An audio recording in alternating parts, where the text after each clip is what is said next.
বিশ্বকাপ ফুটবলে বরাবরই কিছু প্রেডিকশন থাকে। সাধারণ যুক্তি ও ফুটবলীয় বিশ্লেষণকে ছাড়িয়ে যায় এসব প্রেডিকশন। 2026 বিশ্বকাপেও সামনে এসেছে রোমাঞ্চকর এক সমীকরণ। এই সমীকরণ ঠিক থাকলে এবার বিশ্ব চ্যাম্পিয়ন হচ্ছে নরওয়ে। দেখুন ইনফোজা প্রতিবেদন। অবিশ্বাস্য এই সমীকরণের পেছনে আছে ফুটবলে এশিয়ার পরাশক্তি জাপান।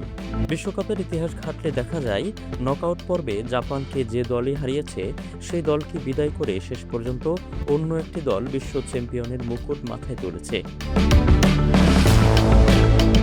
2002 বিশ্বকাপে জাপানকে হারিয়েছিল তুরস্ক, আর সেই তুরস্ককে সেমিফাইনালে বিদায় করে চ্যাম্পিয়ন হয় ব্রাজিল। 2010 সালে জাপানকে হারানো প্যারাগুয়েকে কোয়ার্টার ফাইনালে রুখে দিয়ে প্রথমবার বিশ্বকাপ ঘরে তোলে স্পেন। 2018 সালে বেলজিয়াম জাপানকে হারিয়ে দিলেও সেমিফাইনালে তাদের বিদায় করে চ্যাম্পিয়ন হয় ফ্রান্স। 2022 সালের কাতার বিশ্বকাপে জাপানকে ট্রাইব্রেকারে হারায় ক্রোয়েশিয়া।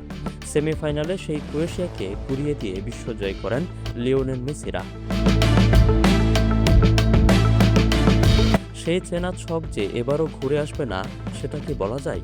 এবারের আসরে গ্রুপ পর্ব পার হয়ে নকআউট পর্বের প্রথম ধাপে ব্রাজিলের মুখোমুখি হয়েছিল জাপান। গত 29 জুনের সেই হাই ভোল্টেজ ম্যাচে 2-1 ব্যবধানে হেরে টুর্নামেন্ট থেকে বিদায় নেয় ব্লু সামুরাইরা।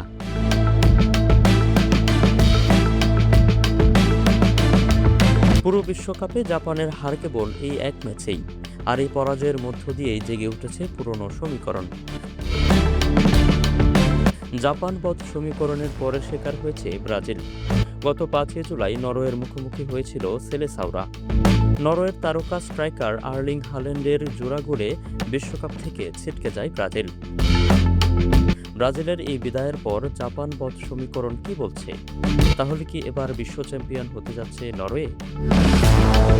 সমীকরণ যদি সত্যি হয়, তাহলে নরওয়ে এখন ট্রফি নেওয়ার দাবিদার। তাছাড়া এবার দুর্দান্ত ফর্মে আছে দলটি। গ্রুপ পর্বে ফ্রান্সের কাছে 4-1 ব্যবধানে হারার পর পেছনে ফিরে তাকাতে হয়নি নরওয়েকে। তবে এখনও বাকি আছে দুর্গম গিরি কান্তার বড়।